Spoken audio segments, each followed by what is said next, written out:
Let me show you how to create this freeze frame transition in Premiere Pro. So here I have two video clips. First, place your playhead between the two clips. Now select the second clip and right-click on it. Then select Insert Frame Hold Segment. This will freeze the first frame of the second clip. Now drag that freeze part to the second video track and place it above the first video clip, just like that. Link the second clip with the first clip again. Now trim the duration of this clip to around 1 second.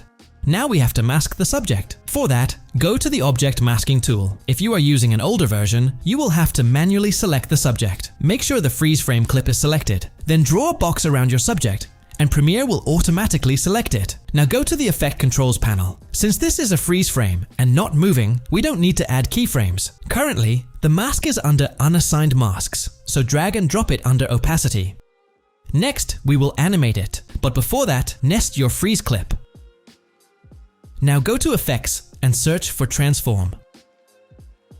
Drag and drop it onto the freeze clip. Then go to Effect Controls, where you will animate the freeze clip. Now move the playhead anywhere and create a keyframe for position with the default value. Drag this keyframe to the end of the clip. Now move backward a few frames and move your main subject out of the frame. It's totally up to you how you want to animate it. I'm going with a slide left animation. You can go with slide right, up, or down. It's totally fine. Once your subject is out of the frame, drag that keyframe near the end of the clip. To add motion blur, uncheck Use Composition Shutter Angle and change the shutter angle value to around 360.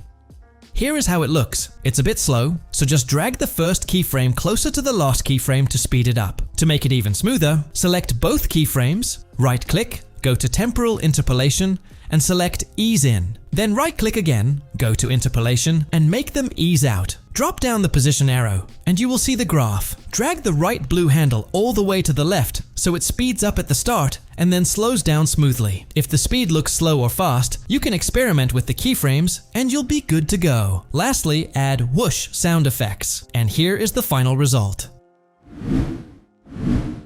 That's it for this tutorial. Make sure to subscribe for more videos, and I'll see you in the next one.